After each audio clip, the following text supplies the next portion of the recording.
नमस्कार दोस्तों, आप सभी का बहुत बहुत स्वागत है हमारे इस नए प्लेटफॉर्म पे दी लॉ कैबलरी इंडिया। मैं advocate Shivam Srivastava the law cavalry India की तरफ से आप सभी का बहुत बहुत स्वागत और अभिनंदन करता हूँ। ये प्लेटफॉर्म टोटली डेडिकेटेड है लॉ स्टूडेंट्स के लिए, लॉयर्स के लिए, लॉ एस्पिरेंट्स के लिए। तो सबसे पहले जब हम संविधान की परिभाषा को समझते हैं तो संविधान की परिभाषा में अगर हम सबसे पहले उसकी कोई यूनिवर्सल डेफिनेशन तो नहीं है, लेकिन अलग अलग देशों में अलग अलग न्यायालय ने, अलग अलग कोर्ट्स ने कुछ परिभाषा दी हुई है संविधान को। लेकिन जो एक जनरल मीनिंग है संविधान की, सबसे पहले हम उसको समझना चाहेंगे। तो संविधान जो होता है वो एक स्टेट को इस्टेब्लिश करता है, एक राज्य को इस्टेब्लिश करता है। और यहाँ पे राज्य का मतलब किसी स्टेट से नहीं है, किसी उत्तर प्रदेश, महाराष्ट्र, गुजरात या किसी अदर स्टेट से नहीं है। यहाँ पे राज्य का मतलब है एक कंट्री से, एक नेशन से। तो कॉन्स्टिट्यूशन एक नेशन को इस्टेब्लिश करता है और जो अदर ऑर्डिनरी लॉज होते हैं वो गवर्न करता है। तो कहीं ना कहीं हम ये कह सकते हैं कि कॉन्स्टिट्यूशन जो होता है वो पेरेंट्स ऑफ स्टेट होता है, जबकि अदर ऑर्डिनरी लॉज जो होते हैं वो चाइल्ड ऑफ स्टेट होते हैं। क्योंकि कॉन्स्टिट्यूशन स्टेट को बनाता है और फिर स्टेट ऑर्डिनरी लॉज के थ्रू गवर्न करता है अपने सभी सिटीजन्स को, और इसलिए ऑर्डिनरी लॉज जो है वो चाइल्ड ऑफ द स्टेट होते हैं। जनरली जब भी हम कॉन्स्टिट्यूशन की बात करते हैं तो हमने जो भी अलग अलग देश के कॉन्स्टिट्यूशन देखे हैं, चाहे वो पार्लियामेंट्री सिस्टम के अंदर हो या प्रेसिडेंशियल सिस्टम को फॉलो करने वाले कॉन्स्टिट्यूशन हों, लेकिन वहाँ पे जनरली हमने देखा है कि तीन तरीके के एलिमेंट्स वहाँ पे, तीन तरीके की फंक्शनरीज वहाँ पे पाई जाती हैं। जिसमें एक लेजिस्लेचर होता है जो कि लॉ मेकिंग बॉडी होता है, दूसरा एग्जीक्यूटिव होता है। एग्जीक्यूटिव वो होता है जो उस लॉ को इम्प्लीमेंट करता है, और तीसरा जो पायदान आता है वो है जुडिशरी का। जुडिशरी उन लॉज की लीगल सैंक्शनिटी को चेक करता है, उन लॉज को रिव्यू करता है जुडिशरी, और वो लॉज कहीं भी अल्ट्रा वायरस नहीं है, वो लॉज कहीं भी बियॉन्ड दी जुडिशरी पावर नहीं है। इस चीज को जुडिशरी कहीं ना कहीं चेक करता है, और एक चेक एंड बैलेंस के मेथड के थ्रू ही ये तीन पिलर आपस में काम करते हैं। हालांकि जब हम संविधान को आगे पढ़ेंगे, जब हम कॉन्स्टिट्यूशन को आगे पढ़ेंगे, तो हम देखेंगे डायरेक्टिव प्रिंसिपल्स के अंदर हम देखेंगे जो हमारी separation of executive from judiciary की बात की गई है। तो separation of executive from judiciary की बात इसलिए की गई है क्योंकि अगर ये तीन जो पिलर्स हैं कॉन्स्टिट्यूशन के, अगर ये आपस में टकराएंगे तो कहीं ना कहीं जो फाउंडेशन है हमारा, जो नींव है हमारे इस धरोहर की, जो नींव है हमारे इस संविधान की, वो कहीं ना कहीं कमजोर होती है। इसलिए संविधान निर्माताओं ने इस बात पे प्रमुख तौर पे ध्यान दिया कि एग्जीक्यूटिव जो है वो जुडिशरी के काम में, और जुडिशरी जो है वो एग्जीक्यूटिव के काम में इंटरफियर नहीं करेगी। तो हमने कुछ यहाँ पे कुछ हमने परिभाषा देखी संविधान की, और आगे बढ़ते हैं तो हम यहाँ पे देखते हैं कि एक जजमेंट था Goodyear India limited versus state of Haryana. ये 1990 का सुप्रीम कोर्ट का जजमेंट है, और Goodyear India limited versus state of Haryana. इस जजमेंट में सुप्रीम कोर्ट ने कहा था कि constitution is a living and organic thing. अगर हम समझें तो उन्होंने ये जजमेंट जो दिया है जिसमें उन्होंने कहा कि constitution is a living and organic thing, तो इस बात को उन्होंने इसलिए कहा क्योंकि कॉन्स्टिट्यूशन हमेशा बदलने वाली चीज है। हमेशा कॉन्स्टिट्यूशन में कंटिन्यूअसली चेंजेस होते रहते हैं। वो कॉन्स्टिट्यूशन किसी भी देश का हो, किसी भी राष्ट्र का हो, चाहे वो यूके का हो, चाहे वो यूएस का हो, चाहे वो फ्रांस का हो, चाहे वो यूएसएसआर जो पहले थी, जो अब रसिया है, उसका हो, या फिर भारत का संविधान हो, तो हमेशा इसमें निरंतर बदलाव होते रहते हैं। और अभी तक जब मैं आपके सामने ये वीडियो प्रस्तुत कर रहा हूँ, तब तक हमारे संविधान में भी लगभग 105 कॉन्स्टिट्यूशनल अमेंडमेंट, 105 कॉन्स्टिट्यूशनल अमेंडमेंट अभी तक हो चुके हैं। और यही वो कारण है जिसकी वजह से सुप्रीम कोर्ट ने कहा कि ये एक लिविंग एंड ऑर्गेनिक थिंग है। और इसके पीछे अगर दूसरा कारण हम देखें तो ये वक्त के साथ, समय के साथ चलने वाली चीज है संविधान। इसमें वक्त के साथ, समय के साथ बदलाव होते रहते हैं और बदलाव जरूरी है। और अगर हम बदलाव नहीं करेंगे तो ये संविधान रिजिड हो जाएंगे, इस संविधान के प्रोविजन, और फिर वो समय के अनुसार फिट नहीं बैठेंगे। इसलिए ये समय की भी मांग है कि संविधान में निरंतर बदलाव होते रहने चाहिए। तो इस कारण से इस केस में Goodyear India limited versus state of Haryana के केस में 1990 में सुप्रीम कोर्ट ने ये बात कही थी कि सुप्रीम कोर्ट ने कहा था कि constitution is the living and organic thing. तो अभी तक हमने ये परिभाषा देखी और इस पे हमने जजमेंट देखा है सुप्रीम कोर्ट का। और क्योंकि हम लॉ के लेक्चर्स ले रहे हैं, लॉ के वीडियोस हम कवर कर रहे हैं, तो हम यहाँ पे जो भी बातें करेंगे वो फैक्ट्स पे, वो हम जजमेंट के थ्रू अपनी बातों को रख के ही करेंगे। और वही बेहतर है कि जो चीजें रिटन हैं, डॉक्यूमेंटेड हैं, जो चीजें फैक्ट्स के थ्रू आती हैं, जो चीजें सुप्रीम कोर्ट, हाई कोर्ट के जजमेंट के थ्रू आती हैं, वो कहीं ना कहीं आपके लिए किसी भी जगह पे, चाहे वो कोर्ट हो, चाहे वो कोई जुडिशियल सर्विसेज एग्जामिनेशन हो, एपीओ एग्जामिनेशन हो, या अदर लीगल एग्जामिनेशन हो, या यूपीएससी लॉ ऑप्शनल का एग्जामिनेशन हो, अगर आप वहां पे कोर्ट करते हो तो ये आपके लिए बहुत बेनिफिशियल होता है। तो अभी तक हमने ये देखा था। अब हम देखते हैं कि मेन सोर्सेज क्या है कॉन्स्टिट्यूशन के। तो मेन सोर्सेज जो कॉन्स्टिट्यूशन के हैं, तो उन मेन सोर्सेज में सबसे पहले हमारा जो, हम अभी इसमें डिटेल में हम नहीं जाएंगे कि किस किस कंट्री से हमने क्या क्या लिया, लेकिन अगर हम 3 भाग में अगर हम देखें तो मेन सोर्सेज जो भारतीय संविधान के माने जाते हैं, वो उसमें सबसे पहले जो हमारा 3 सोर्स में से सबसे पहले हमारे जो सोर्सेज आते हैं, सबसे पहला सोर्स हमारा आता है गवर्नमेंट ऑफ इंडिया एक्ट 1935। हम इसको विस्तार से देखेंगे, बहुत ही डिटेल में देखेंगे। अब आपके यहाँ से कुछ प्री कॉन्स्टिट्यूशनल मैटर्स शुरू हो जाएंगे, और ये जो प्री कॉन्स्टिट्यूशनल मैटर्स हैं, ये आपके लिए कॉन्स्टिट्यूशन से पहले मोस्ट इम्पोर्टेंट हैं। और क्वेश्चन यहाँ से काफी ज्यादा क्वेश्चंस यहाँ से ट्रेंड में देखा गया है कि काफी ज्यादा क्वेश्चन यहाँ से बनते हैं। तो पहला है गवर्नमेंट ऑफ इंडिया एक्ट 1935, और दूसरा अगर हम सोर्स देखें तो हमने इंपोर्ट किए हैं प्रोविजंस को। कहां से इंपोर्ट किए हैं? From other constitutions. जैसे कि अगर हम उदाहरण के तौर पे इस बात को लेते हैं तो अदर कॉन्स्टिट्यूशंस में जैसे बिल ऑफ राइट्स, जो कि मैग्ना कार्टा से बिल ऑफ राइट्स आया था, और बिल ऑफ राइट्स से हमने फंडामेंटल राइट्स लिए हुए हैं जो हमारे पार्ट 3 ऑफ इंडियन कॉन्स्टिट्यूशन में कवर होते हैं। तो इसी तरीके से हमने बहुत सारी कंट्रीज से बहुत सारी चीजें ली है, जिस पे हम आगे बात भी करेंगे। और लेकिन हम पहले देखते हैं कि हमारा जो पहला मेन सोर्स है वो गवर्नमेंट ऑफ इंडिया एक्ट है।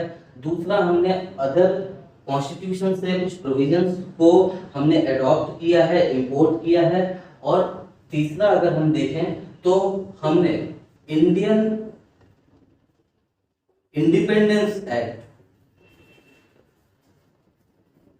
Indian independence act 1947। तो इसमें सबसे पहले अगर हम बात करेंगे तो हम गवर्नमेंट ऑफ इंडिया एक्ट की बात करेंगे। तो सबसे पहले ये जो गवर्नमेंट ऑफ इंडिया एक्ट है, ये गवर्नमेंट ऑफ इंडिया एक्ट 1935 में, सबसे पहले गवर्नमेंट ऑफ इंडिया एक्ट 1935 में जब ये एक्ट यूनाइटेड किंगडम की पार्लियामेंट में, ब्रिटिश पार्लियामेंट में जब ये एक्ट पास हुआ, तो इस एक्ट के अंदर बहुत सारी ऐसी चीजें लाई गई जो कहीं ना कहीं ब्रिटिशर्स के लिबरलाइजेशन पॉलिसी को शो कर रहा था। कहीं ना कहीं ये शो कर रहा था कि अब ब्रिटिशर्स इतने सालों तक भारत पे राज करने के बाद अब कहीं ना कहीं ब्रिटिशर्स थोड़े से लिबरल हो रहे हैं।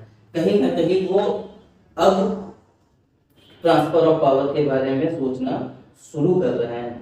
तो गवर्नमेंट ऑफ इंडिया एक्ट के अंदर कई सारे ऐसे प्रोविजंस हैं, वो प्रोविजंस आपको ये बात रियलाइज कराएंगे कि कहीं ना कहीं ब्रिटिशर्स ने इस एक्ट को लाया और उस एक्ट के अंदर कुछ ऐसे प्रोविजंस को उन्होंने रखा जिससे इंडियंस का वो ट्रस्ट जीत सकें, और इसी उम्मीद के साथ कि वो इंडियंस का ट्रस्ट जीत लेंगे और फिर आगे वो अपनी जो भी उनकी पॉलिसी थी डोमिनियन बनाने की और जो भी अदर पॉलिसी थी उसको वो अच्छी तरीके से, या फेडरेशन ऑफ इंडिया बनाने की जो उनकी पॉलिसी थी उसको वो अच्छी तरीके से इम्प्लीमेंट कर पाएंगे।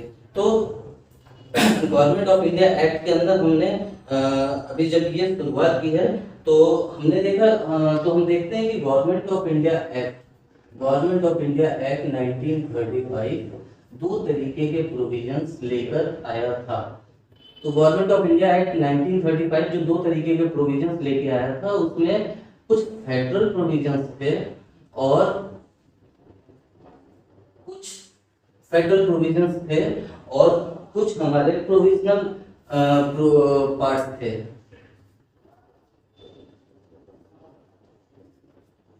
तो इस एक्ट को हम दो पार्ट में मान सकते हैं कि कुछ इनके फेडरल प्रोविजंस ये लेके आए थे या फेडरल पार्ट थे और कुछ इनके प्रोविजनल पार्ट थे। तो जो फेडरल पार्ट थे इस पे हम अभी बात करेंगे, लेकिन सबसे पहले जो प्रोविजनल पार्ट थे उसमें उन्होंने ये फेडरल प्रोविजंस को उन्होंने इस तरीके से बनाया था कि ये ऑटोमेटिकली इम्प्लीमेंट नहीं हो सकते थे। ऑटोमेटिकली इम्प्लीमेंटेशन इनका नहीं हो सकता था। No automatic implementation. और जो प्रोविजनल पार्ट्स इन्होंने बनाए थे उसमें ऑटोमेटिक इम्प्लीमेंटेशन हो गया। जैसे ही ये एक्ट पास हुआ 1935 का, वैसे ही ये प्रोविजंस जो थे प्रोविजनल पार्ट्स जिनको हम कहते हैं वो ऑटोमेटिकली इम्प्लीमेंट हो गए।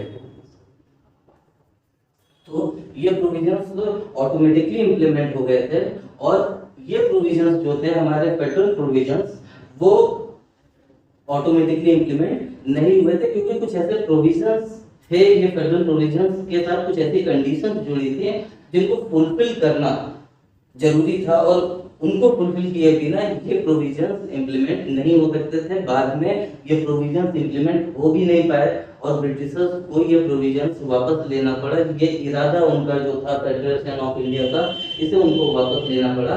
लेकिन ये जो प्रोविजनल पार्ट्स थे, ये जो ऑटोमेटिकली इम्प्लीमेंट होने वाले कुछ प्रोविजंस थे जिनको हम प्रोविजनल पार्ट्स कहते हैं, वो ऑटोमेटिकली खुद पे खुद इम्प्लीमेंट होने वाले, क्योंकि जब भी कोई कानून संसद से पास हो जाता है और अगर भारत जैसे देश में अगर वो कानून संसद से पास हो जाता है और फिर उसे राष्ट्रपति की अनुमति मिल जाती है तो वो कानून ऑटोमेटिकली इम्प्लीमेंट हो जाता है जिस दिन भी ऑफिशियल गैजेट में वो पब्लिश हो जाता है। लेकिन इन्होंने ये जो कानून बनाया जिसको इन्होंने ब्रिटिश संसद से इन्होंने पास करवाया था, इस कानून में जो प्रोविजनल पार्ट थे, जो ऑटोमेटिकली इम्प्लीमेंट होने वाले पार्ट थे, उनको इन्होंने अलग रखा था और एक इरादे के साथ इन्होंने फेडरल प्रोविजंस को कुछ अलग रखा था जिनके साथ कुछ कंडीशंस इन्होंने दी थी, उस पर भी हम बात करेंगे। लेकिन ये प्रोविजनल पार्ट जो थे ना, ये बेसिकली वो प्रोविजंस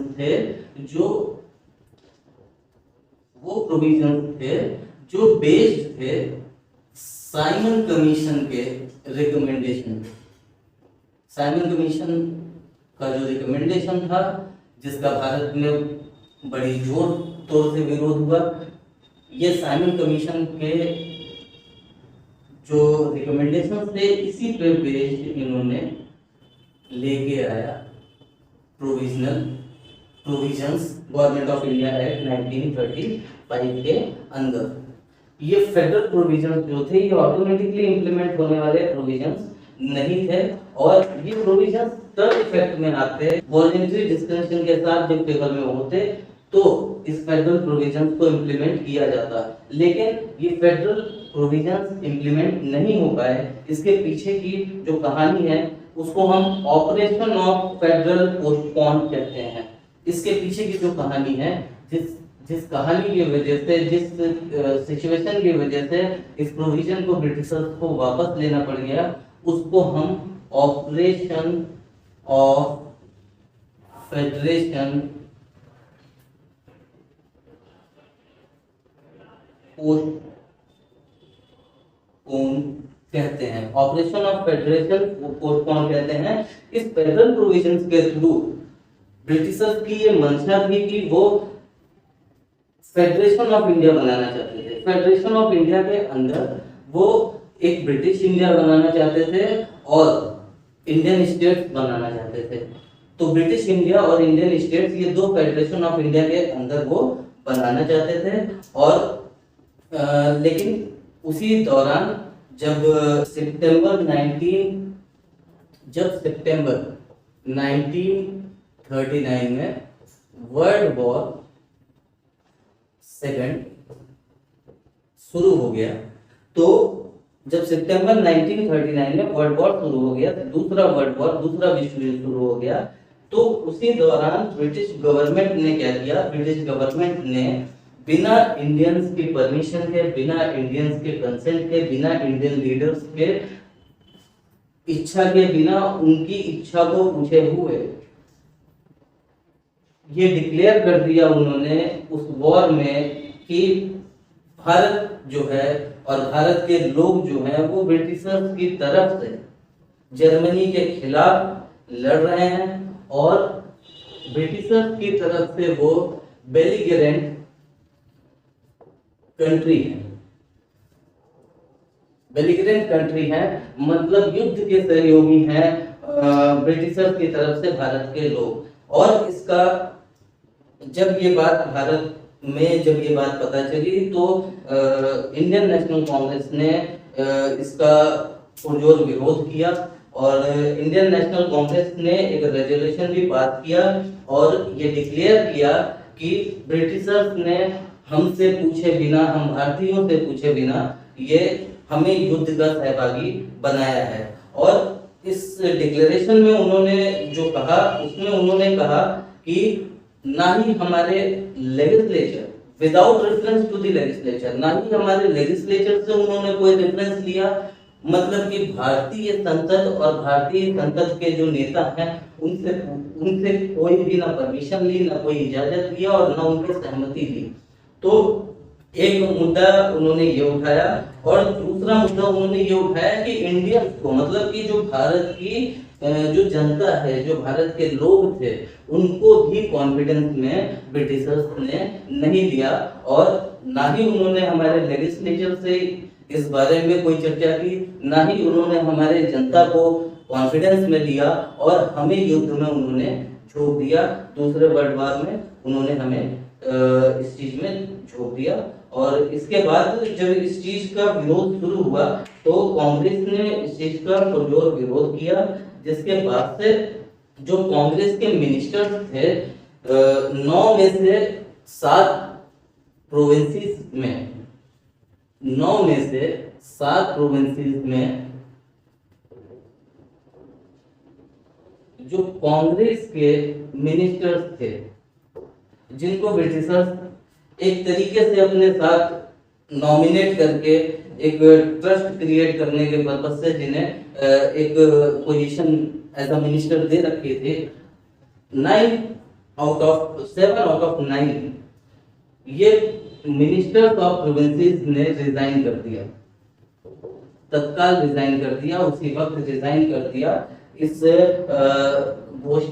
उद्घोषणा के विरोध में कि ब्रिटिशर्स ने बिना भारतीयों की इजाजत लिए भारत को युद्ध में जाने पे मजबूर कर दिया।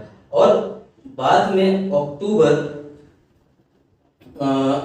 1940 में, बाद में अक्टूबर 1940 में जब लगातार विरोध होता रहा तो अक्टूबर 1940 में वाइसरॉय ऑफ इंडिया, जो उस वक्त के वाइसरॉय ऑफ इंडिया थे, उन्होंने, वाइसरॉय ऑफ इंडिया ने ये डिक्लेयर किया कि गवर्नमेंट ऑफ इंडिया एक्ट के अंदर जो फेडरेशन ऑफ इंडिया बनाने के प्रोविजंस हैं उनको वापस लिया जाता है। तो अक्टूबर 1940 में वायसराय ऑफ इंडिया ने इस बात की घोषणा की, ये डिक्लेयर किया कि गवर्नमेंट ऑफ इंडिया एक्ट 1935 के अंदर, गवर्नमेंट ऑफ इंडिया एक्ट 1935 के अंदर जो हमने फेडरल प्रोविजंस लाए थे फेडरेशन ऑफ इंडिया बनाने के लिए, हम उस प्रोविजन को वापस लेते हैं। तो अक्टूबर 1940 में वायसराय के डिक्लेरेशन पे फेडरेशन ऑफ इंडिया बनाने का की जो मंशा थी ब्रिटिशर्स की, उन्होंने अक्टूबर 1940 में इन फेडरेशन ऑफ इंडिया को बनाने की जो मंशा थी उसके लिए जो फेडरल प्रोविजंस लेके आए थे वो उसको उन्होंने वापस ले लिया। तो अभी हमने देखा गवर्नमेंट ऑफ इंडिया एक 1935 में अभी तो हमने इसके कुछ बेसिक्स को देखा कि फेडरल प्रोविजंस जो वो लेके आए थे और कुछ प्रोविजनल पार्ट लेके आए थे। अब हम गवर्नमेंट ऑफ इंडिया एक्ट के स्ट्रक्चर को देख रहे हैं। कुछ जो प्रोविजंस थे, जो इम्पोर्टेंट प्रोविजंस थे, अब हम उस पर एक नज़र डालेंगे और डिटेल में नज़र डालेंगे, कहीं ना कहीं एक अच्छी रिसर्च के साथ नज़र डालेंगे। और आप इस वीडियो को देखते रहें, इसमें बने रहें और आप कहीं ना कहीं इसको नोट डाउन करते रहें, क्योंकि ये सारे जो फैक्ट्स हैं इन्हीं से क्वेश्चन बनते हैं, इन्हीं पे क्वेश्चन आते हैं। और ये लॉ एंट्रेंस से लेकर जुडिशियल सर्विस एग्जामिनेशन की प्रिपरेशन, एपीयू की प्रिपरेशन तक के सभी एग्जामिनेशन में हमने देखे हैं कि गवर्नमेंट ऑफ इंडिया एक्ट 1935 से काफ़ी ज़्यादा क्वेश्चंस आते हैं। तो हम अब नज़र डालते हैं गवर्नमेंट ऑफ इंडिया एक्ट के कुछ इंपॉर्टेंट प्रोविजंस पे। तो सबसे पहले हमने देखा कि गवर्नमेंट ऑफ इंडिया एक्ट जो था उसे अगस्त 1935 में इसे ब्रिटिश क्राउन का रॉयल असेंट इसको मिला। गवर्नमेंट ऑफ इंडिया एक्ट को 1935 में जो वहाँ की महारानी थी उनका असेंट मिला, क्योंकि उनके असेंट के बिना कोई भी लॉ यूके के पार्लियामेंट से, ब्रिटिश पार्लियामेंट से कोई भी लॉ पास नहीं होता है। क्योंकि जो एक प्रणाली है, जो एक पार्लियामेंट्री सिस्टम है, ब्रिटिश पार्लियामेंट्री सिस्टम है, उसमें कहीं ना कहीं संविधान, कॉन्स्टिट्यूशन सोवरेन है, बट कॉन्स्टिट्यूशन से भी सोवरेन है वहां पे किंग और क्वीन। तो ये रॉयल असेंट इसीलिए 1935 में ब्रिटिश संसद में ये एक्ट पास किया गया और अगस्त 1935 में ये असेंट वहां से वहां की क्वीन का असेंट इस एक्ट को मिला। 1999 तक ये एक्ट ब्रिटिश पार्लियामेंट से पास होने वाला सबसे लंबा एक्ट था। 1999 तक ये एक्ट जो था वो लॉन्गेस्ट एक्ट था पास्ड फ्रॉम ब्रिटिश पार्लियामेंट से पास होने वाला। जैसा कि आपको पता है कि 1919 का भी गवर्नमेंट ऑफ इंडिया एक्ट था और तमाम इससे पहले भी रॉलेट एक्ट और तमाम एक्ट ब्रिटिशर्स ने भारतीयों पे काबू करने के लिए, भारतीयों को गुलाम बनाने के लिए और आज़ादी से वंचित रखने के लिए कहीं ना कहीं उन्होंने बहुत सारे नियम, बहुत सारे कानून उन्होंने लागू किए और ब्रिटिश संसद से बहुत सारे कानून उन्होंने पास कराए। लेकिन सबसे लंबा कानून 1999 तक सबसे लंबा कानून ये था और longest act passed from British parliament, government of India act 1935 था। और इसके बाद जो अगला फैक्ट है वो ये है कि 2 अगस्त 1935 को ये एक्ट पब्लिश हुआ था। 2 अगस्त 1935 को government of India act publish हुआ था, ऑफिशियल गजेट में वहां पे पब्लिश हुआ था और ऑफिशियल गजेट में पब्लिश होने के बाद ये एक्ट वहां पे लागू हुआ था। 1 अप्रैल 1937 से ये एक्ट भारत में लागू हो गया था। 1 अप्रैल 1937 1 अप्रैल 1937 इस दिन से ये government of India act Bharat में लागू हो गया था। तो वो अगस्त 1935 में रॉयल एसेंट मिला था, ब्रिटिश क्राउन का एसेंट मिला था।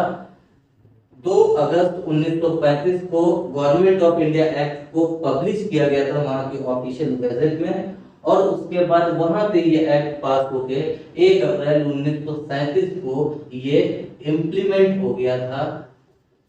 टोटली इम्प्लीमेंट नहीं हुआ था, पार्शली इम्प्लीमेंट हुआ था, क्योंकि हमने देखा कि फेडरल पार्ट्स जो थे वो कभी भी इम्प्लीमेंट नहीं हो पाए।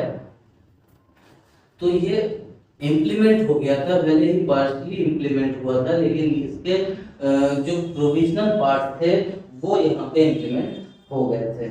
और अगर हम इसके रिपील की बात करें कि गवर्नमेंट ऑफ इंडिया एक्ट 1935 को रिपील कब किया गया, तो अगर हम इसके रिपील की बात करेंगे तो इसको रिपील किया गया, हम इसके रिपील करने की जो डेट देखेंगे उसमें हम 3 देशों की डेट देखेंगे, क्योंकि ये एक्ट जब आया था तो भारत यूनियन ऑफ इंडिया कहलाता था।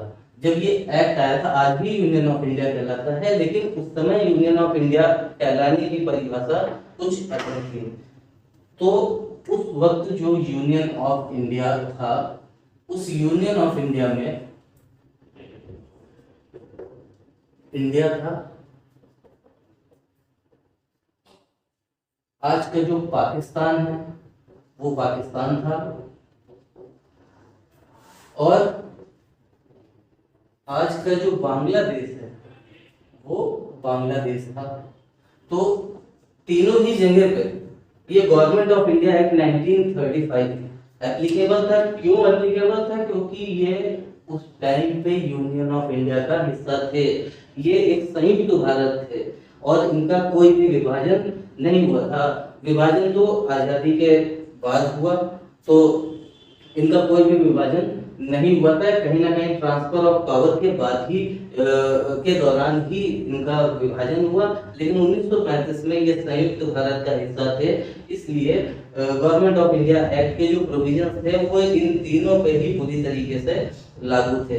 तो अगर हम देखें तो भारत में ये provision, government of India act के जो प्रोविजंस हैं, भले ही आज ही हमारे संविधान में एक महत्वपूर्ण भूमिका निभाते हैं, भले ही हमारे संविधान में 200 से ज्यादा प्रोविजंस कहे जाते हैं कि वो गवर्नमेंट ऑफ इंडिया एक्ट 1935 से ही ओरिजिनली अडॉप्ट किए गए हैं, लेकिन गवर्नमेंट ऑफ इंडिया एक्ट 1935 के अंदर जो प्रोविजंस इंडिया से रिपील हुए थे वो 26 जनवरी 1950 को ये प्रोविजंस रिपील हो गए थे।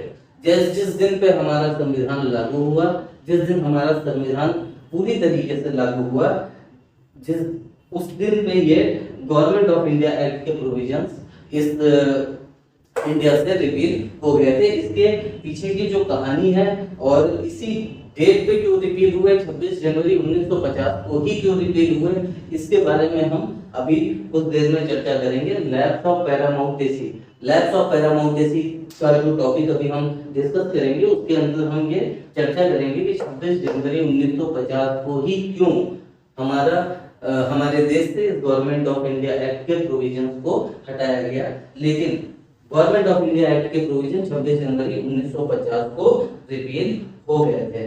जबकि हम देखेंगे कि पाकिस्तान और बांग्लादेश में, इन दोनों ही जगह पे, क्योंकि विभाजन के बाद पाकिस्तान, जैसा कि मैंने बताया कि विभाजन से पहले पाकिस्तान और बांग्लादेश भारत के ही संयुक्त हिस्सा थे, एक संयुक्त भारत का हिस्सा थे, लेकिन 1947 में जब इंडियन इंडिपेंडेंस एक्ट के आने के बाद जब डोमिनियन जब डिवाइड हुए और तो 2 डोमिनियन जो बने उसमें बांग्लादेश जो था वो पाकिस्तान का हिस्सा बन गया, लेकिन पाकिस्तान और बांग्लादेश में ये जो प्रोविजंस थे गवर्नमेंट ऑफ इंडिया एक्ट के, ये प्रोविजंस 23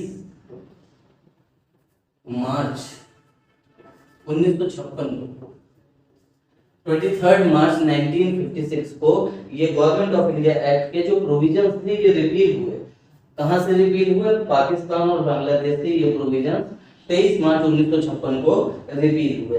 अब हम बात करते हैं कि जिस संसद ने इस अधिनियम को पास किया था, जिस संसद ने गवर्नमेंट ऑफ इंडिया एक्ट को पास किया था, इस कानून को पास किया था, उस संसद से ये गवर्नमेंट ऑफ इंडिया एक्ट 1935 कब रिपील हुए? तो government of India act 1935 UK से कब रिपील हुए? यूनाइटेड किंगडम से, ब्रिटिश पार्लियामेंट से ये जो गवर्नमेंट ऑफ इंडिया एक्ट पास हुआ था, ये 19 नवंबर 1998 19 नवंबर 1998 को ये उस पार्लियामेंट से रिपील हुआ जहां से इसकी उत्पत्ति हुई थी, जहां से इस कानून ने जन्म लिया था। गवर्नमेंट ऑफ इंडिया एक्ट जो था वो इंडिया के लिए बनाया गया था, साथ ही साथ गवर्नमेंट ऑफ बर्मा एक्ट, ये बर्मा के लिए बनाया गया था। गवर्नमेंट ऑफ बर्मा एक्ट जो था ये बर्मा के लिए बनाया गया, गवर्नमेंट ऑफ इंडिया एक्ट और दूसरा गवर्नमेंट ऑफ बर्मा एक्ट। ये दोनों ही एक्ट जो थे ये 1935 में ही ब्रिटिश संसद से पास हुए थे।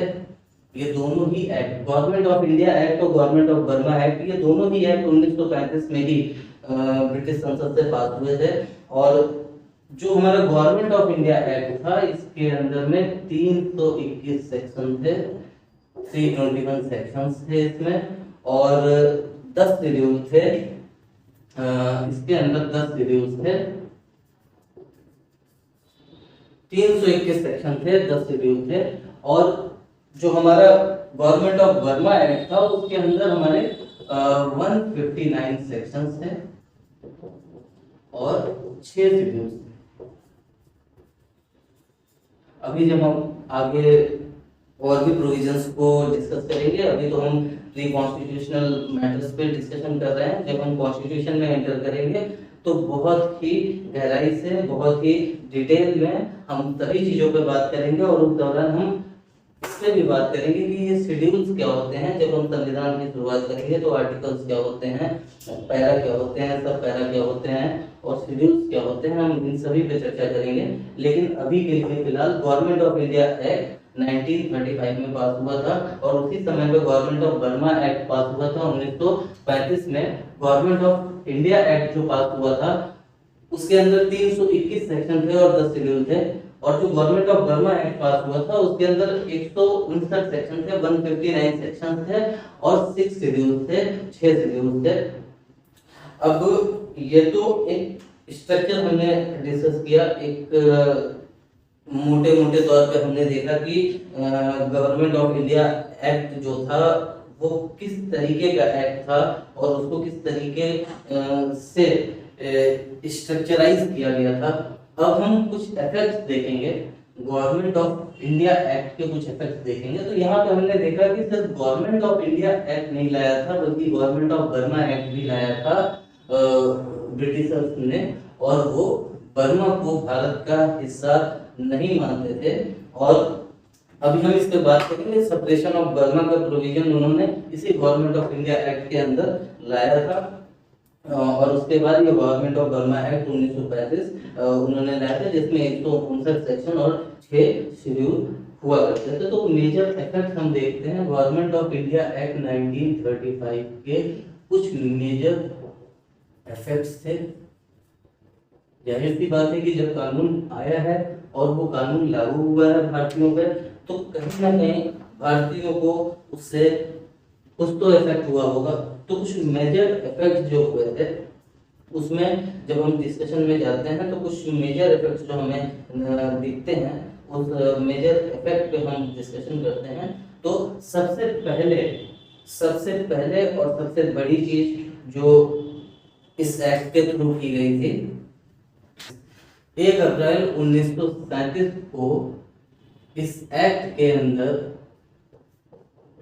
गवर्नमेंट ऑफ इंडिया एक्ट के थ्रू, इनके प्रोविजंस के थ्रू 1 अप्रैल 1937 को separation of Burma from India कर दिया गया था। 1 अप्रैल 1937 को बर्मा को भारत से अलग कर दिया गया था, बर्मा का सेपरेशन कर दिया गया था, और वो इसी गवर्नमेंट ऑफ इंडिया एक्ट 1935 के प्रोविजंस के थ्रू ही किया गया था।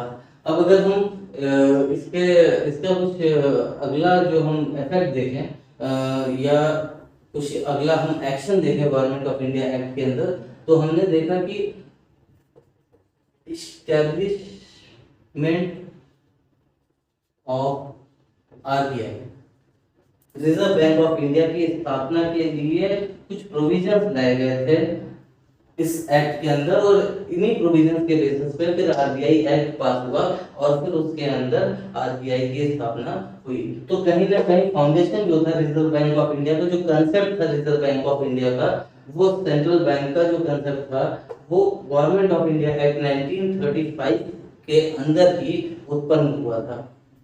और तो हमने पहली चीज देखी कि 1 अप्रैल 1937 को भारत से बर्मा को अलग कर दिया गया, भारत से बर्मा का विभाजन कर दिया गया, और दूसरी चीज हमने देखी कि आरबीआई का एस्टेब्लिशमेंट इन्होंने किया, और तीसरी चीज जो इन्होंने की, इन्होंने फेडरल पब्लिक सर्विस कमीशन की स्थापना की। जैसा कि मैंने बताया कि फेडरल इंडिया बनाने का, फेडरेशन ऑफ इंडिया बनाने का एक मंशा थी इनकी, जिसके लिए इन्होंने गवर्नमेंट ऑफ इंडिया एक्ट के अंदर फेडरल प्रोविजंस रखे थे। तो उन्हीं मंशा पे काम करते हुए इन्होंने कहीं ना कहीं फेडरल पब्लिक सर्विस कमीशन, जिसको हम आज के समय में समझ सकते हैं UPSC, union public service commission जैसा एक फेडरल पब्लिक सर्विस कमीशन इन्होंने गठन किया था, उसकी एक स्थापना की थी गवर्नमेंट ऑफ इंडिया एक्ट 1935 के अंदर। तो जब इन्होंने एक फेडरल पब्लिक सर्विस कमीशन की स्थापना की थी, तो उसी दौरान इन्होंने प्रोविंशियल पब्लिक सर्विस कमीशन की भी स्थापना की थी। तो गवर्नमेंट ऑफ इंडिया एक्ट के अंदर प्रोविंशियल पब्लिक सर्विस कमीशन की भी स्थापना हुई थी। तो जैसे कि आज के अगर स्ट्रक्चर को हम समझे, तो गवर्नमेंट ऑफ इंडिया एक्ट का जो स्ट्रक्चर था वैसा ही कुछ स्ट्रक्चर आज भी हमें संविधान के अंदर मौजूद है, और जिसे हम फॉलो कर रहे हैं, और इसीलिए ये कहा जाता है कि बहुत सारी चीजें हमने गवर्नमेंट ऑफ इंडिया एक्ट 1935 से ली हैं। तो जैसे कि आज के समय में जो हमारे यूनियन पब्लिक सर्विस कमीशन है, वो कहीं ना कहीं फेडरल पब्लिक सर्विस कमीशन के कंसेप्ट से ही डेवलप हुए थे, और जो हमारे प्रोविंशियल पब्लिक सर्विस कमीशन है वो कहीं ना कहीं स्टेट पब्लिक सर्विस कमीशन है आज के दौरान, जो स्टेट पब्लिक सर्विस कमीशन है, जैसे Uttar Pradesh public service commission, Uttarakhand public service commission, Maharashtra public service commission, MPSC, BPSC Bihar public service commission, वैसा ही कुछ concept provincial public service commission के नाम से गवर्नमेंट ऑफ इंडिया एक्ट 1935 के अंदर ब्रिटिशर्स ने इस कंसेप्ट को पहली बार डेवलप किया था और पहली बार इंडिया में इंट्रोड्यूस किया था। साथ ही साथ अगर हम देखें तो फेडरल कोर्ट्स की स्थापना उन्होंने 1937 में, पहली बार 1937 में इंडिया में ब्रिटिशर्स ने पहली बार गवर्नमेंट ऑफ इंडिया एक्ट के अंदर फेडरल कोर्ट की स्थापना की थी। तो 1937 में पहली बार फेडरल कोर्ट्स की स्थापना की, पहली बार फेडरल कोर्ट का एस्टेब्लिशमेंट किया गवर्नमेंट ऑफ इंडिया एक्ट के अंदर ब्रिटिशर्स ने, ब्रिटिश पार्लियामेंट ने। और इसके साथ साथ अगर हम आगे के और भी प्रोविजंस को देखें तो हम देखते हैं कि ये जो बाई कैमरलाइजेशन का जो कंसेप्ट है, जो अपर हाउस और लोअर हाउस का कंसेप्ट है स्टेट लेवल पे, जिसमें आपकी विधान परिषद आती है और विधानसभा आते हैं, जिसमें स्टेट लेजिस्लेचर आता है और स्टेट लेजिस्लेटिव काउंसिल आती है विधान परिषद। तो ऐसा ही कुछ कंसेप्ट पहली बार ब्रिटिशर्स ने गवर्नमेंट ऑफ इंडिया एक्ट 1935 के अंदर लाया था, जिसमें उन्होंने 11 प्रोविंसेस में से, जिनको आज हम स्टेट समझ सकते हैं मोटे तौर पे, तो उन्होंने 11 प्रोविंसेस में से 6 प्रोविंसेस को, उन्होंने 11 प्रोविंसेस में से 6 प्रोविंसेस को बाई कैंब्रलाइज कर दिया था। मतलब कि दो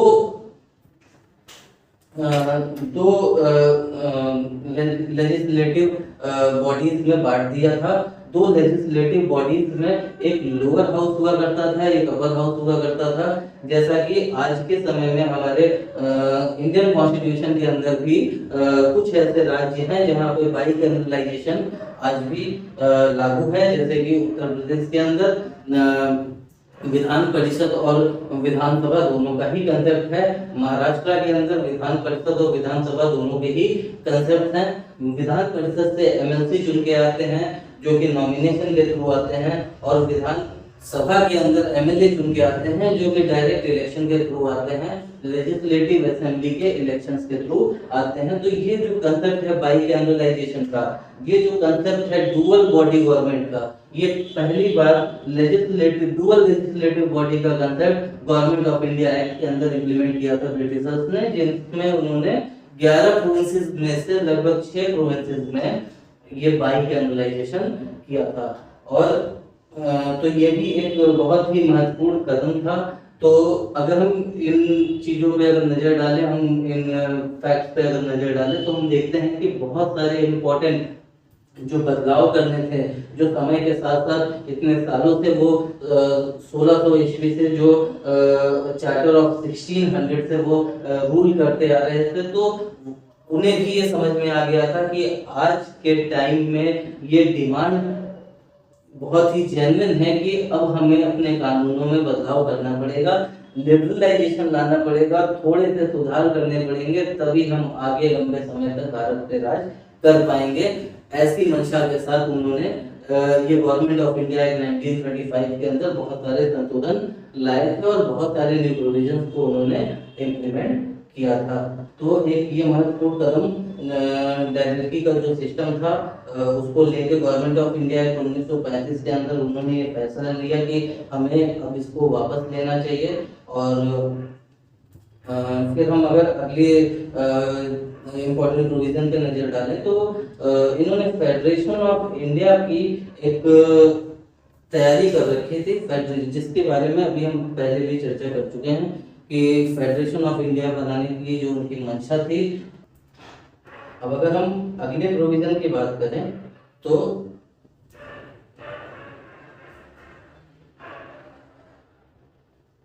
अगला जो इन्होंने कदम उठाया था, वो अगला कदम इन्होंने जो बहुत ही घातक कदम उठाया था, वो कदम इन्होंने ये उठाया था कि इन्होंने सिंध को बॉम्बे से अलग कर दिया था।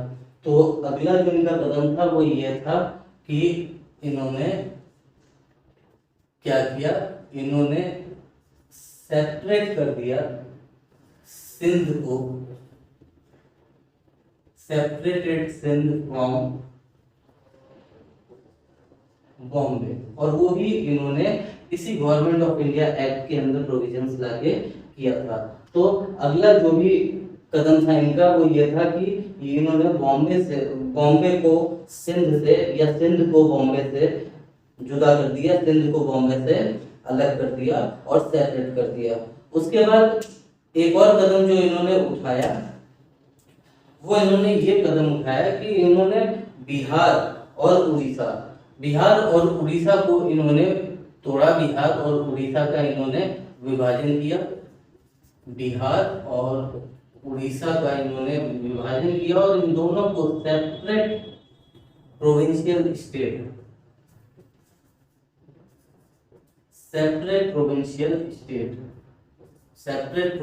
स्टेट इन्होंने बना दिया। तो इनको दो प्रोविंसेस में बिहार और उड़ीसा, जो कि पहले एक सिंगल एक इंडिविजुअल प्रोविंसी हुआ करती थी, उसको इन्होंने गवर्नमेंट ऑफ इंडिया एक्ट के अंदर दो भागों में बांट दिया, दो भागों में डिवाइड कर दिया। इसके बाद जैसा कि हम चर्चा कर ही चुके हैं कि बर्मा को इन्होंने टोटली सेपरेट कर दिया था गवर्नमेंट ऑफ इंडिया एक्ट 1935 के अंदर इंडिया से। और अगर इसके साथ साथ हम देखें तो एडन जो कि हुआ करती थी, एक स्टेट हुआ करता था एडन। एडन को इन्होंने इंडिया से अलग करके एडन जो एक स्टेट हुआ करता था उसको इन्होंने सेपरेट किया इंडिया से, लेकिन उसको इन्होंने इंडिपेंडेंट स्टेट नहीं बनाया। एडन को इन्होंने इंडिपेंडेंट स्टेट नहीं बनाया, इन्होंने डिटैच किया, इन्होंने सेपरेट किया एडन को इंडिया से, और उन्होंने उसे एडन को सेपरेट ब्रिटिश कॉलोनी बनाया। तो ब्रिटिश कॉलोनी के तौर पे इसको इन्होंने इस्टेब्लिश कर दिया। एडन को इन्होंने इंडिया से सेपरेट किया और उसके बाद इन्होंने उसे ब्रिटिश कॉलोनी के तौर पे इम्प्लीमेंट कर दिया और इस्टेब्लिश कर दिया। तो कहीं ना कहीं इन्होंने गवर्नमेंट ऑफ इंडिया एक्ट के थ्रू भारत के कई सारे विभाजन करने की कोशिश की, और वो विभाजन की जो मंशा जो इंडियन इंडिपेंडेंस एक्ट 1947 के अंदर आपको दो डोमिनियंस में दिखती है, भारत और पाकिस्तान, इंडिया और पाकिस्तान, वो कहीं ना कहीं मंशा आपको गवर्नमेंट ऑफ इंडिया एक्ट 1935 के अंदर भी ब्रिटिशर्स की वो मंशा आपको नजर आती है। तो अगर हम आगे इस चीज पे नजर डालें तो प्रोविंशियल असेंबलीज में जो प्रोविंशियल स्टेट्स की जो असेंबलीज होती हैं उसमें इन्होंने कहा कि अब इंडियन रिप्रेजेंटेटिव्स भी होंगे, इंडियन रिप्रेजेंटेटिव्स इलेक्ट होके वहां पे आएंगे और पार्टिसिपेट करेंगे। प्रोविंशियल असेंबलीज जो है प्रोविंसेस की, वहां पे अब इंडियन रिप्रेजेंटेटिव्स भी होंगे जो नॉमिनेट होके नहीं बल्कि इलेक्ट होके आएंगे। तो एक ये प्रोविजन भी गवर्नमेंट ऑफ इंडिया एक्ट के अंदर लाया गया था। लेकिन इस ऑटोनॉमी, इस इंडिपेंडेंस के पीछे कुछ लिमिटेशन, कुछ रिस्ट्रिक्शंस थी, और वो रिस्ट्रिक्शंस क्या थी, वो रिस्ट्रिक्शंस भी हम देख लेते हैं। दो टाइप के इसमें लिमिटेशंस थे। एक जो लिमिटेशन इसमें था वो लिमिटेशन ये था कि जो प्रोविंशियल गवर्नर्स होंगे, जो प्रोविंशियल असेंबलीज से रूल करेंगे, वो प्रोविंशियल गवर्नर्स कुछ स्पेशल राइट्स को रिजर्व करेंगे। तो ऑटोनॉमी का, इंडिपेंडेंस का लालच इन्होंने प्रोविंशियल गवर्नमेंट में, प्रोविंशियल असेंबलीज में इंडियंस को लाने का लालच, इंडियन रिप्रेजेंटेटिव्स को इलेक्ट करके लाने का जो ढोंग, जो लालच था, वो इन्होंने दिया जरूर, लेकिन प्रोविंशियल गवर्नर्स के थ्रू इन्होंने कुछ स्पेशल राइट्स रिजर्व करके रखे, जिसके थ्रू वो इन प्रोविंशियल असेंबलीज को ऑपरेट कर सकें, रेगुलेट कर सकें, और साथ ही साथ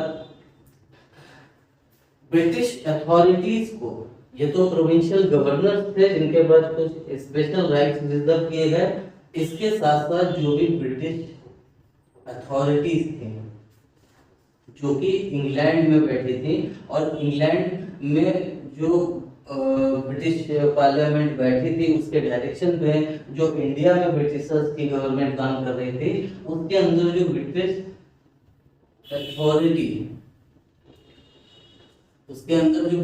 अथॉरिटी थी उसको ये पावर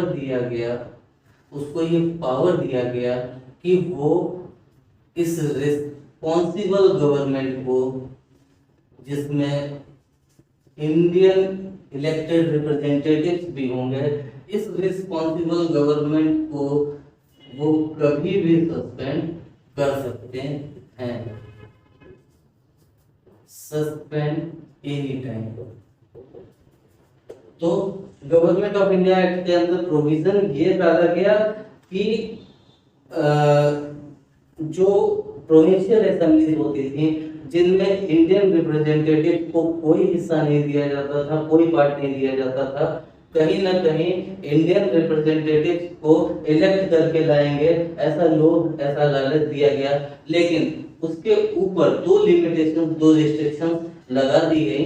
एक जो प्रोविंशियल गवर्नर्स के थ्रू लगा दी गई और दूसरी ब्रिटिश अथॉरिटीज के थ्रू लगा दी गई, ब्रिटिश क्राउन के थ्रू, ब्रिटिश पार्लियामेंट के जो मिनिस्टर्स थे, जो वाइसरॉय या गवर्नर बन के इंडिया में काम कर रहे थे ब्रिटिश क्राउन के इशारे पे, उनको ये पावर दे दी गई कि वो रिस्पॉन्सिबल गवर्नमेंट को, मतलब जो इलेक्टेड प्रोविंशियल असेंबली की गवर्नमेंट है, इलेक्टेड प्रोविंशियल असेंबली के मेंबर्स हैं जो गवर्नमेंट फॉर्म कर रहे हैं, प्रोविंशियल गवर्नमेंट, उनको वो कभी भी किसी भी समय एट देयर ओन डिस्क्रिप्शन वो सस्पेंड कर सकते हैं। कहीं ना कहीं ये इम्पोर्टेंट जो चेंजेस किए गए वो इसीलिए किए गए कि इंडियंस का ट्रस्ट इनको जीतना था, क्योंकि जब तक प्रोविंशियल स्टेट्स, जब तक provincial government, at least half of the provincial governments इनके फेवर में जाके वॉलेंटरी इनके फेडरेशन के प्रोविजन को एक्सेप्ट नहीं करती, तब तक ऑल इंडिया फेडरेशन क्रिएट नहीं हो सकता था। और इसीलिए इन्होंने ये कुछ अनुकूल बदलाव जो स्ट्रक्चर था, गवर्नमेंट का स्ट्रक्चर या इलेक्टेड मेंबर्स का जो स्ट्रक्चर था उसमें इन्होंने किए। और तो अभी तक हमने इतने प्रोविजंस, कुछ important provisions government of India act 1935 के कुछ इंपॉर्टेंट प्रोविजंस को हमने देखा है। तो इसके बाद अगर हम देखें एक बहुत ही इंपॉर्टेंट प्रोविजन जो कि आज भी हमारे कॉन्स्टिट्यूशन ऑफ इंडिया का बहुत ही इंपॉर्टेंट पार्ट है, बहुत ही महत्वपूर्ण हिस्सा है। तो अगर हम देखें तो हमारे इंडियन कॉन्स्टिट्यूशन में जो शेड्यूल 7 है, तो शेड्यूल 7 के अंदर में जो हमारी 3 लिस्ट हैं, union, state and concurrent list, तो यूनियन लिस्ट, स्टेट लिस्ट और कंकरेंट लिस्ट का जो ये कंसेप्ट है इंडियन कॉन्स्टिट्यूशन में, ये भी गवर्नमेंट ऑफ इंडिया एक्ट 1935 से अडॉप्ट किया गया।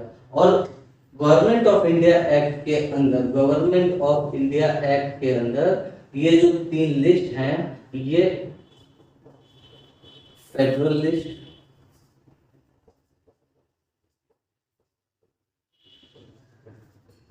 प्रोविंशियल लिस्ट और कंकरेंट लिस्ट के नाम से ये 3 लिस्ट आपको गवर्नमेंट ऑफ इंडिया एक्ट के अंदर देखने को मिली।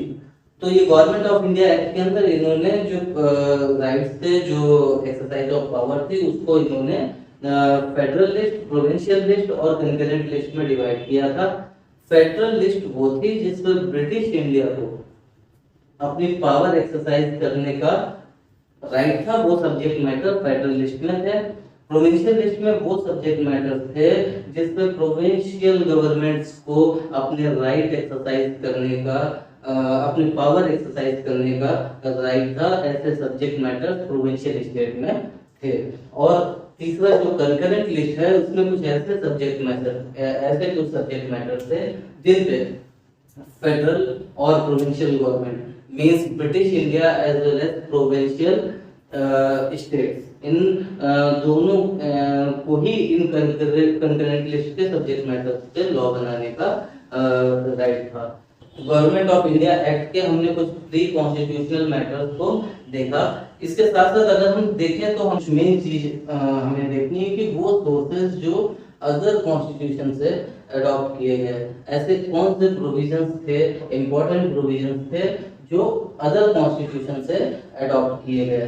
तो सबसे पहले जो हमारा फंडामेंटल राइट है, फंडामेंटल राइट जो हमारा पार्ट 3 में है, पार्ट 3 ऑफ कॉन्स्टिट्यूशन में है। और कहीं ना कहीं फंडामेंटल राइट जो जिस तरीके से हमने अभी बोला कि ये जो हमारी जो वीडियो सीरीज चल रही है, ये जो वीडियो लेक्चर चल रही है, कंप्लीट वीडियो लेक्चर होंगे। और इस वीडियो लेक्चर को जो हमने नाम दिया है वो हमने दिया है कि constitution the soul of Indian democracy. तो जैसे कॉन्स्टिट्यूशन सोल है इंडियन डेमोक्रेसी का, वैसे ही फंडामेंटल राइट्स सोल है कॉन्स्टिट्यूशन ऑफ इंडिया के। तो फंडामेंटल राइट्स जो हैं ये सोल ऑफ इंडियन कॉन्स्टिट्यूशन है। और ये सोल ऑफ इंडियन कॉन्स्टिट्यूशन जो पार्ट 3 में हमारे संविधान निर्माताओं ने लिया, अडॉप्ट किया, ये हमने यूएस कॉन्स्टिट्यूशन से अडॉप्ट किया। यूएस कॉन्स्टिट्यूशन से हमने इसे लिया, अमेरिका के संविधान से हमने इसे लिया है, और यूएस कॉन्स्टिट्यूशन से जो हमने इसे अडॉप्ट किया। तो यूएस कॉन्स्टिट्यूशन में ये किस फॉर्म में है? यूएस कॉन्स्टिट्यूशन में ये बिल ऑफ राइट्स के नाम से है, bill of rights. US constitution में वो फंडामेंटल राइट्स हैं जो यूएस के सिटीजन्स को यूएस कॉन्स्टिट्यूशन प्रोवाइड करता है। ये बिल ऑफ राइट्स जो हमारे फंडामेंटल राइट्स हैं, लगभग वैसे ही ये bill of rights US constitution के अंदर हैं। और ये बिल ऑफ राइट्स कहाँ से आए थे? ये बिल ऑफ राइट्स आए थे मैग्ना कार्टा से। मैग्ना कार्टा एक पहला रिटन डॉक्यूमेंट था जिसने फंडामेंटल राइट्स प्रोवाइड किए थे। मैग्ना कार्टा वो पहला रिटन डॉक्यूमेंट था जिसने फंडामेंटल राइट्स प्रोवाइड किए थे, और ये मैग्ना कार्टा के बेसिस पे ये बिल ऑफ राइट्स आए थे। और बिल ऑफ राइट्स से अडॉप्ट करके हमने अपने इंडियन कॉन्स्टिट्यूशन में अपने देसी तरीके से, इंडिया के प्रोस्पेक्ट से हमने फंडामेंटल राइट्स को हमने पार्ट 3 ऑफ इंडियन कॉन्स्टिट्यूशन में डाला। इसके बाद हमने जो डीपीएसपी के जो प्रोविजंस हमने लिए डायरेक्ट, अगला जो हमारा पार्ट 4 आता है डीपीएसपी। तो ये जो डीपीएसपी के प्रोविजंस जो हमने लिए हैं, ये डीपीएसपी के प्रोविजंस हमने इरिश कॉन्स्टिट्यूशन से लिए हैं। इरिश कॉन्स्टिट्यूशन से हमने ये डीपीएसपी के प्रोविजंस लिए हैं। इरिश कॉन्स्टिट्यूशन आयरलैंड का कॉन्स्टिट्यूशन, जिसको इरिश कॉन्स्टिट्यूशन कहा जाता है, यहाँ से हमने डीपीएसपी के प्रोविजंस लिए हैं। फंडामेंटल राइट्स हमारे वो मैंडेटरी प्रोविजंस हैं जिनको इम्प्लीमेंट करना स्टेट के लिए मैंडेटरी है, रिस्पॉन्सिबिलिटी है स्टेट की। जबकि डायरेक्टिव प्रिंसिपल्स जो हैं, इनके नाम से ही क्लियर होता है कि ये कुछ डायरेक्शंस हैं। ये डायरेक्शंस किनके लिए हैं? ये डायरेक्शंस स्टेट्स के लिए हैं, स्टेट के लिए हैं कि स्टेट को क्या क्या चीजें अपने नागरिकों के लिए करनी चाहिए। ये वो डायरेक्शंस हैं। इन डायरेक्शंस को इन्फोर्स कराना मैंडेटरी नहीं है, करना मैंडेटरी नहीं है। ये डायरेक्शंस जो हैं, ये डायरेक्शंस डायरेक्टिव प्रिंसिपल्स के फॉर्म में है, और ये सिर्फ और सिर्फ डायरेक्शंस हैं। और ये स्टेट्स के लिए डायरेक्शंस हैं, और स्टेट को ये डायरेक्शन कौन देता है? स्टेट को ये डायरेक्शन कॉन्स्टिट्यूशन देता है इंडिया में, क्योंकि कॉन्स्टिट्यूशन ही इंडिया में सबसे सोवरेन है। तो इंडियन कॉन्स्टिट्यूशन स्टेट को कुछ डायरेक्शंस देता है, जिसको हम directive principles of state policy कहते हैं। इस कॉन्स्टिट्यूशन से ये अडॉप्ट किया था हमने, और इसको हम डिटेल में जब हम कॉन्स्टिट्यूशन के अंदर एंटर करेंगे, तो जब हम वेरियस पार्ट्स को जब हम रीड करेंगे और उनसे रिलेटेड केसेस और उनके रिलेटेड प्रोविजंस को हम रीड करेंगे, तो उस टाइम पे भी हम इस पे काफी अच्छे तरीके से नजर डालेंगे डीपीएसपी पे, क्योंकि यहाँ से भी बहुत सारे क्वेश्चंस बनते हैं। तो उसके बाद अगर हम देखें तो जो पार्लियामेंट्री सिस्टम का प्रिंसिपल था और कैबिनेट गवर्नमेंट का प्रिंसिपल था, पार्लियामेंट्री सिस्टम, कैबिनेट गवर्नमेंट का प्रिंसिपल और relation between executive and legislature, ये तीनों हमने ब्रिटिश कॉन्स्टिट्यूशन से अडॉप्ट किया। कौन कौन से प्रोविजंस? एक प्रोविजन है हमारा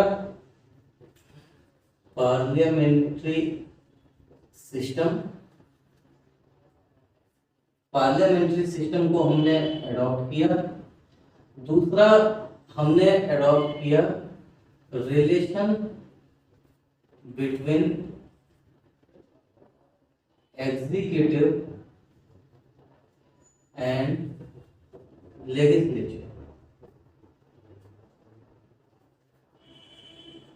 तो पार्लियामेंट्री सिस्टम का जो कंसेप्ट है, जो प्रिंसिपल है, और relation between executive and legislature का जो प्रिंसिपल है, और तीसरा कैबिनेट फॉर्म ऑफ गवर्नमेंट, जो गवर्नमेंट के अंदर कैबिनेट फॉर्म होती है, यूनियन कैबिनेट, स्टेट कैबिनेट, ये कैबिनेट गवर्नमेंट का जो कंसेप्ट था, ये कंसेप्ट भी हमने, ये तीनों ही कंसेप्ट हमने कहां से लिए? ब्रिटिश कॉन्स्टिट्यूशन से हमने इसे अडॉप्ट किया है। तो बिल ऑफ राइट्स से हमने फंडामेंटल राइट्स अडॉप्ट किए यूएस कॉन्स्टिट्यूशन से, इस कॉन्स्टिट्यूशन से हमने डीपीएसपी अडॉप्ट किया, ब्रिटिश कॉन्स्टिट्यूशन से हमने parliamentary form of government, relation between executive and legislature और कैबिनेट गवर्नमेंट का जो कंसेप्ट है, ये तीनों हमने ब्रिटिश कॉन्स्टिट्यूशन से अडॉप्ट किया। Parliamentary form of government and presidential form of government, इस पे एक डिटेल्ड वीडियो हमारा आएगा कि हमने एक काफी अच्छी रिसर्च कर रखी है, काफी अच्छा कंटेंट आपके लिए हमारी टीम ने प्रिपेयर किया है। तो उसमें आपको डिटेल्ड तरीके से जो बहुत सारी जगहों पे शायद बहुत ही रेयर पब्लिश है या फिर काफी ढूंढने पे ही मिलेगा, वैसा कुछ कंटेंट आपके लिए parliamentary system versus presidential system के अंदर हम लेके आने वाले हैं। और ये तीनों ही हमने ब्रिटिश कंसेप्ट, ब्रिटिश कॉन्स्टिट्यूशन से हमने ये तीनों ही कंसेप्ट अडॉप्ट किए थे।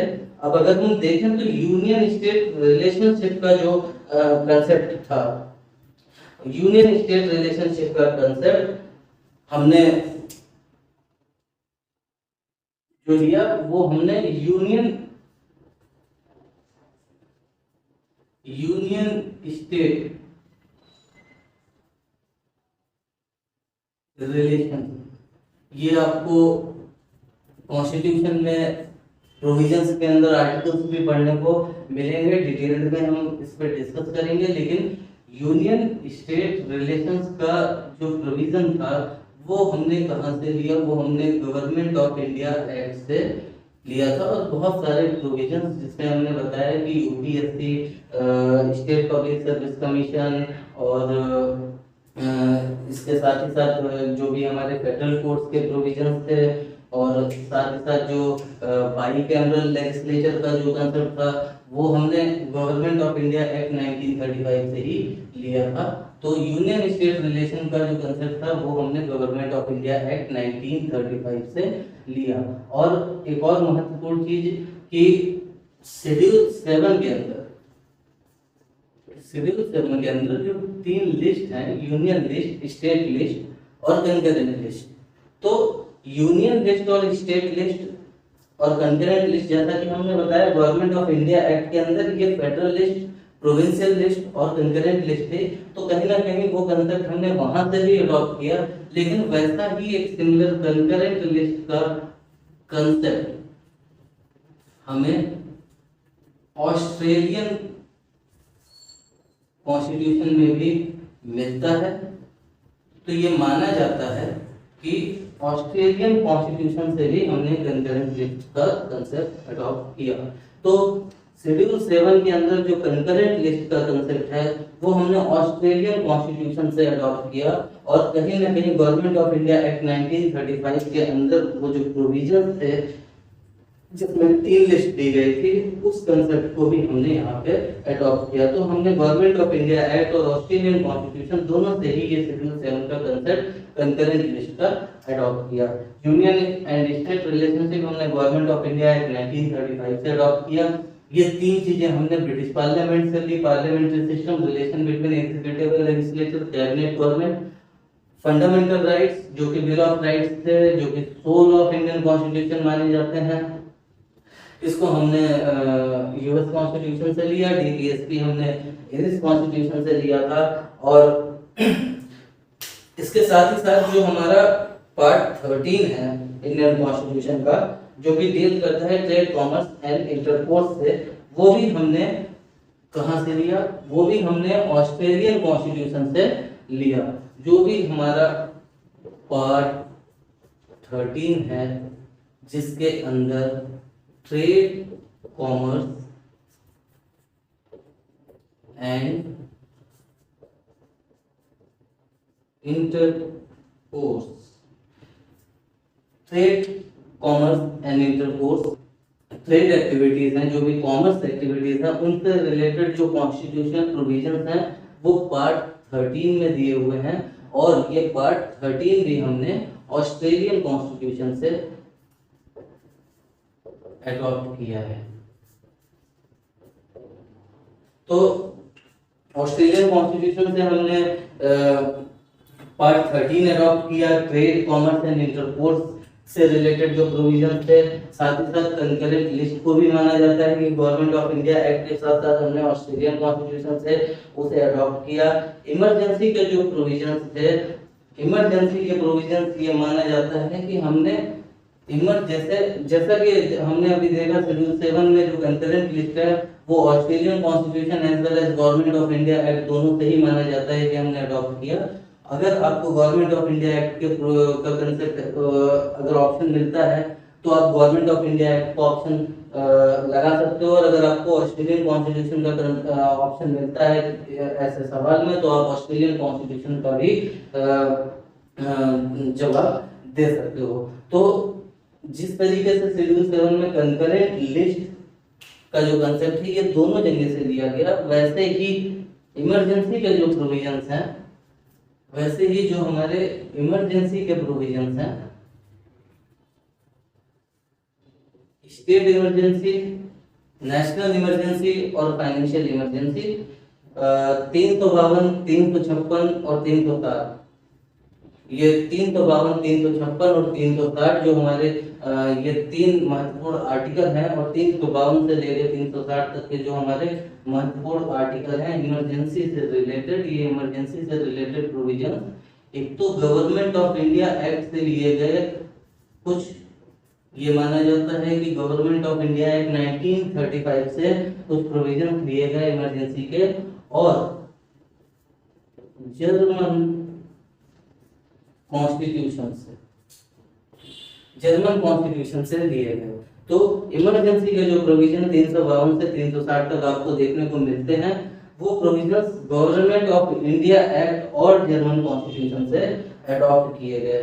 तो ये कुछ ऐसे प्रोविजंस थे जो हमने दूसरे कॉन्स्टिट्यूशन से अडॉप्ट किए। ये कुछ ऐसे प्रोविजंस थे जिनको हमने वेरियस कंट्रीज के कॉन्स्टिट्यूशन से, जो ऑलरेडी फ्रेम्ड कॉन्स्टिट्यूशन थे, जहां से हम आइडियाज को अडॉप्ट कर सकते थे और जो हमें बेहतर लगे अपने नागरिकों के लिए, हमारे संविधान निर्माताओं को, हमारे कॉन्स्टिट्यूएंट असेंबली में जो हमारे मेंबर्स थे, जो हमारे ड्राफ्टिंग कमेटी में मेंबर्स थे, उनको जो ये प्रोविजंस सुटेबल लगे हमारे सिटीजन्स के लिए तो उन्होंने अडॉप्ट किए। अब कुछ ऐसे प्रोविजंस हैं जैसे पंचायत, म्युनिसिपैलिटी और कोऑपरेटिव सोसाइटीज।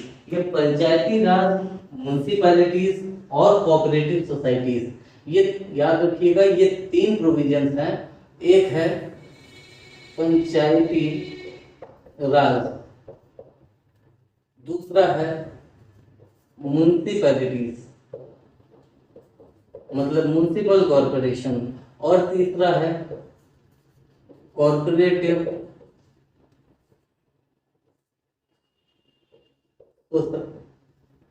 सोसाइटीज। तो ये तीन कंसेप्ट जो हैं म्युनिसिपैलिटीज के, म्युनिसिपल कॉर्पोरेशन के, पंचायती राज के, म्युनिसिपल कॉर्पोरेशन के और कोऑपरेटिव सोसाइटीज के, ये तीन ऐसे कंसेप्ट हैं जो हमने ओरिजिनली, तीन ऐसे मेजर, वैसे तो हमने और भी बहुत सारे प्रोविजंस को ओरिजिनली फ्रेम किया है, लेकिन पंचायती राज, म्युनिसिपल कॉर्पोरेशन और कोऑपरेटिव सोसाइटीज के जो प्रोविजन हैं ये वो मेजर प्रोविजंस हैं जिनको हमने,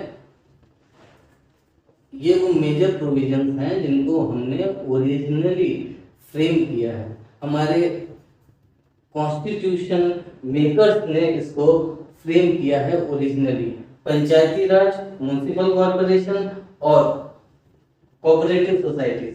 अगर ये कॉन्स्टिट्यूशनल अमेंडमेंट्स के थ्रू आए थे, 73rd और 74th कॉन्स्टिट्यूशनल अमेंडमेंट, अगर मैं सही ढंग से याद कर पा रहा हूँ तो ये 73rd और 74th कॉन्स्टिट्यूशनल अमेंडमेंट के थ्रू आए थे। अब गवर्नमेंट ऑफ इंडिया एक्ट 1935 हो गया। इसके बाद जो दूसरा फोर्स था कि हमने अदर कॉन्स्टिट्यूशन से बहुत कुछ अडॉप्ट किया था, तो वो भी हमने यहाँ पे देख लिया कि बहुत सारी चीजें ऐसी थी जो हमने यूएस से, यूके से, आयरलैंड से, ब्रिटिश कॉन्स्टिट्यूशन से और जर्मन कॉन्स्टिट्यूशन से और रशिया से और तमाम ऑस्ट्रेलिया से, गवर्नमेंट ऑफ इंडिया एक्ट से हमने ये सारी चीजें अडॉप्ट की थी। अब जो हमारा एक लास्ट पोर्शन जो आज के लिए है, जिसके आगे से हमारी वीडियो नेक्स्ट सेशन में कंटिन्यू होगी, तो ये जो सोर्सेस हमने देखे थे, तो इसमें हमने लास्ट देखा था Indian independence act 1947। Indian independence act 1947 की जो बात है, इसमें हम डिटेल में बात करेंगे, लेकिन फिलहाल सिर्फ इतनी सी बात हम समझते हैं कि डिटेल में मैं क्यों बोल रहा हूँ बात करने के लिए, क्योंकि जब नेक्स्ट सेशन में जब हम ट्रांसफर ऑफ पावर पढ़ेंगे, ट्रांसफर ऑफ पावर और लैप्स ऑफ पैरा मोंटेसी, जब हम ट्रांसफर ऑफ पावर और लैप्स ऑफ पैरा मोंटेसी पढ़ेंगे, तो इसके अंदर हम बेसिकली इंडियन इंडिपेंडेंस एक्ट 1947 पे ही फोकस करेंगे। तो अभी अगर हम देखें तो कहीं ना कहीं ये जो एक्ट आया, इंडियन इंडिपेंडेंस एक्ट, इसने ही इंडियन इंडिपेंडेंस एक्ट 1947 ने ही इंडिया को, यूनियन ऑफ इंडिया को दो डोमिनियन में डिवाइड किया, एक डोमिनियन इंडिया, एक डोमिनियन पाकिस्तान। तो हम इसमें देखेंगे कि ब्रिटिशर्स कुछ ऐसे प्लान्स लेके आए, ब्रिटिश गवर्नर्स, ब्रिटिश वाइसरायज को इंडिया भेजा गया कुछ ऐसे प्लान्स के साथ, बार बार भेजा गया, 1942 में भी भेजा गया, 45 में भी भेजा गया, फिर 46 में भी भेजा गया। इसीलिए भेजा गया क्योंकि कहीं ना कहीं वर्ल्ड वॉर सेकेंड का जो इम्पैक्ट था, उसके अंदर में ब्रिटिशर ये नहीं चाहते थे कि इंडिया के अंदर कोई रेवोल्यूशन क्रिएट हो, इंडिया किसी भी तरीके से कोई विरोध करे, कोई विद्रोह कर दे, कोई अंग्रेजी हुकूमत के खिलाफ, अंग्रेजी शासन के खिलाफ कोई विद्रोह खड़ा कर दे, ऐसा नहीं चाहते थे। और इसीलिए उन्होंने ये ध्यान भटकाने के लिए समय समय पे कुछ मिशंस को लेके वो आए। बहुत ही इम्पोर्टेंट मिशंस हैं, वो हम अगले सेशन में कवर करेंगे। और इंडियन इंडिपेंडेंस एक्ट 1947 ने जो सबसे पहली चीज इंडियन इंडिपेंडेंस एक्ट 1947 के अंदर हमने देखी, वो हमने देखी कि 18 जुलाई 1947 को, 18 जुलाई 1947 को ये एक्ट ब्रिटिश पार्लियामेंट से पास हुआ। 18 जुलाई 1947 को ही ये एक्ट ब्रिटिश पार्लियामेंट से पास हुआ और ये एक्ट उसी दिन इम्प्लीमेंट हुआ, उसी दिन ये लॉ बना दिया गया। और इंडियन इंडिपेंडेंस एक्ट ने बहुत बड़ा इम्पैक्ट दिया, जिसके अंदर ही इंडिया और पाकिस्तान को दो डोमिनियंस में डिवाइड किया गया, जिसके बाद बाउंड्री कमीशंस आई, जिन्होंने इंडिया और पाकिस्तान की बाउंड्रीज को डिवाइड किया। और उसके पहले माउंटबेटन प्लान भी आया था। माउंटबेटन प्लान किस तरीके से आया, कितनी बार आया, लॉर्ड माउंटबेटन कितनी बार उस प्लान को लेके इंडिया में आया था, और क्या क्या हुआ था, इस बारे में हम आगे चर्चा करेंगे। और इंडियन इंडिपेंडेंस एक्ट ने बेसिकली क्या क्या दिया इंडियन कॉन्स्टिट्यूशन को, तो हम ये मान सकते हैं कि इंडियन कॉन्स्टिट्यूशन एक ओरिजिन, जो एक मार्गदर्शन होता है, जो एक दृष्टि होती है कि कैसे इस देश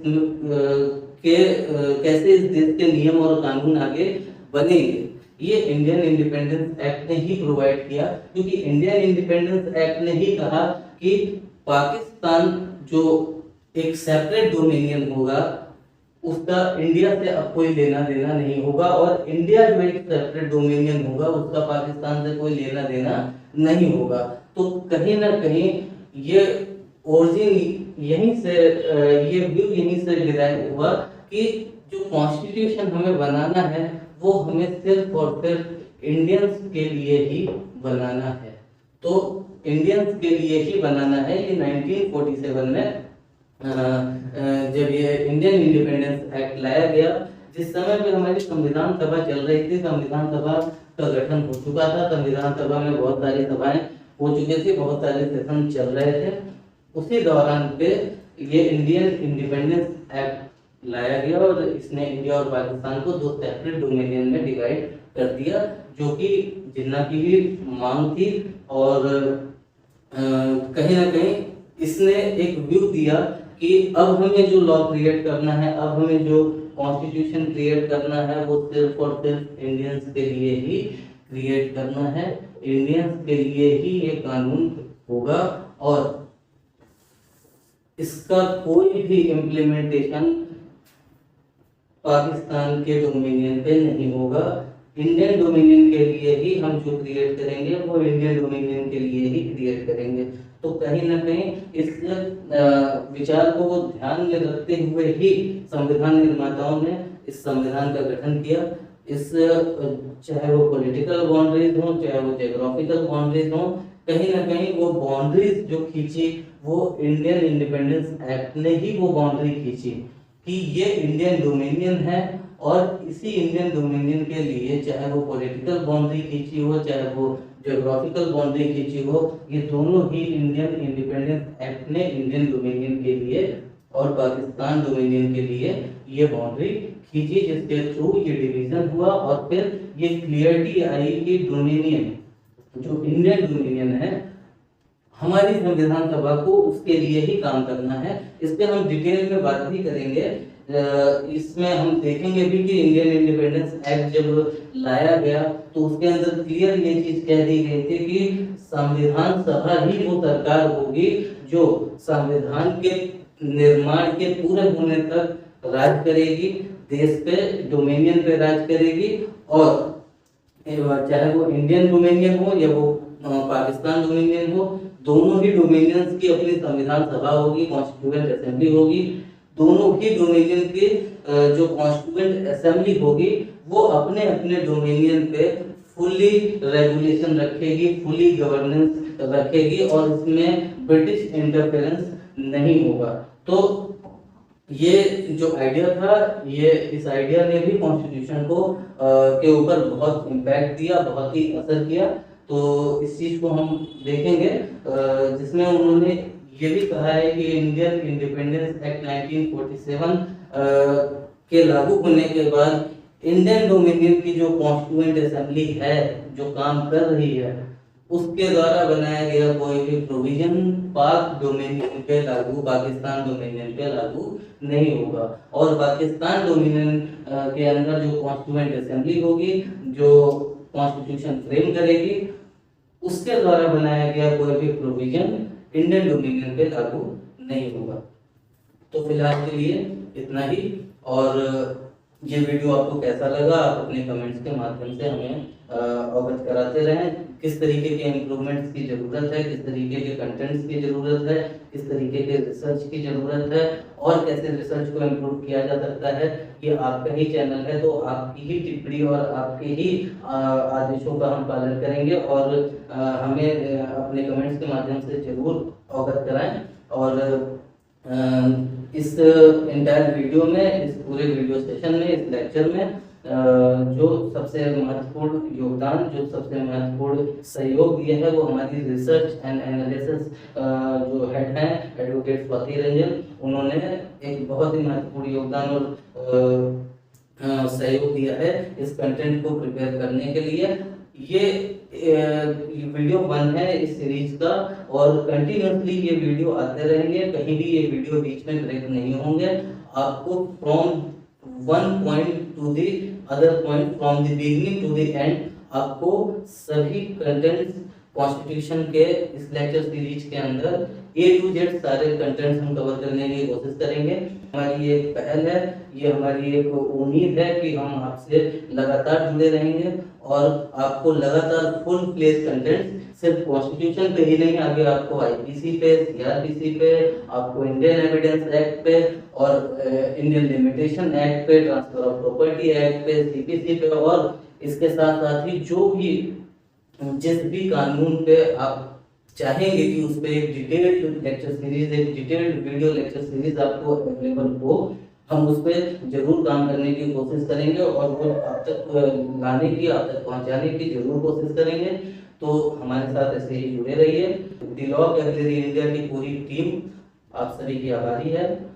हमें लाइक करें, सब्सक्राइब करें, शेयर करें और उन लोगों तक जरूर इस वीडियो को पहुंचाएं जिन लोगों को ऐसे कंटेंट की जरूरत है। हमारे इस चैनल को देखते रहिए, सब्सक्राइब करते रहिए और जुड़े रहिए हमारे साथ। मिलते हैं अगले वीडियो में। बहुत बहुत